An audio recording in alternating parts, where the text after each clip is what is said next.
l'autonomie des universités, ce n'est pas seulement l'immixtion du politique dans les affaires académiques. C'est aussi et surtout le fait que des autorités académiques qui sont en place ne puissent pas s'arroger le droit de tout faire, y compris aller à l'encontre des textes en vigueur. Or, qu'est-ce qui se passe actuellement dans notre espace? C'est que depuis 17 jours, aujourd'hui, 17 jours, cette université n'a pas de recteur. Il n'y a pas de recteur ici, je vous le dis clairement. Le mandat, il est terminé depuis le 22 juillet. Il n'est pas recteur. Ça veut dire que les actes qu'il peut prendre ici et là n'engagent que lui. Personne, que ce soit étudiant, enseignant ou PATS, ne doit respecter ces décisions qui ne reposent sur absolument rien de légitime ni rien de légal.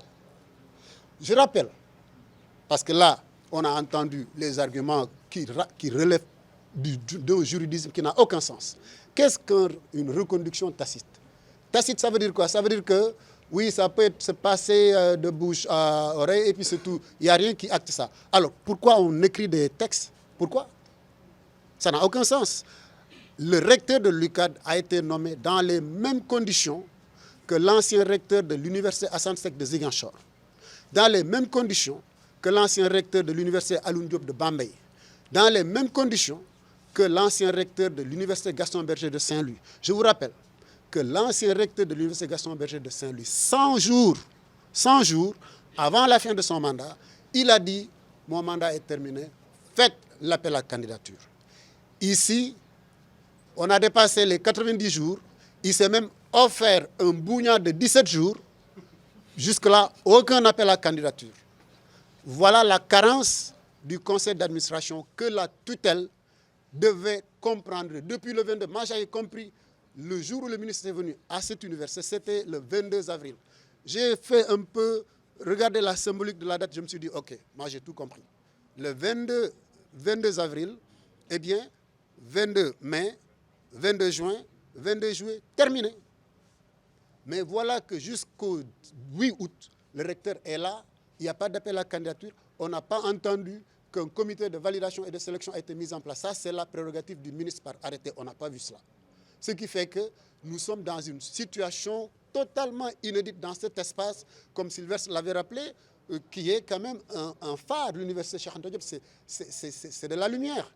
Ce n'est pas n'importe quelle université. Donc, Alim Baye, le recteur, pour ne pas le nommer, il ne vient pas de la planète Mars, il ne vient pas de Jupiter, il vient de la Terre. Les autres recteurs qui ont été nommés dans les mêmes conditions que lui, dont les mandats sont terminés et pour qui les appels ont été lancés, eh bien, lui, on ne doit pas attendre une seule seconde.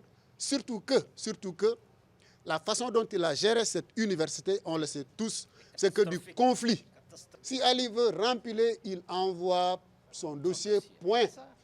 Mais le fait de tergiverser, de durer, de nous maintenir dans cette situation illégale, illégitime, inédite, que l'université ne mérite pas, c'est quelque chose qui doit faire, on va dire, qui doit mettre tout le monde en colère dans cet espace et au-delà.